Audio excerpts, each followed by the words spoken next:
बघूया पुढची एक मोठी बातमी आहे। नागपूरमधून मुंबईच्या दिशेने येणाऱ्या कंटेनर हा रस्त्यावरती आडवा झालेला आहे आणि समृद्धी महामार्गावरती यामुळे ट्रॅफिक जाम झालाय।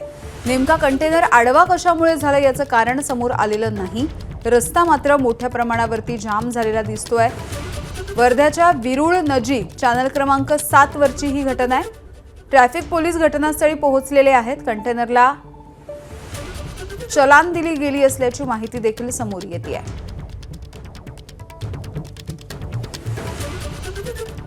तर समृद्धी महामार्गावरती ही मोठी वाहतूक कोंडी आपण बघतोय। एका कंटेनरचा या ठिकाणी अपघात झालाय आणि कंटेनर हा आडवा झालेला आहे। नागपूरवरून मुंबईच्या दिशेने येणाऱ्या या समृद्धी महामार्गावरच्या लेनवरती सध्या ट्रॅफिक जाम झालेला आहे।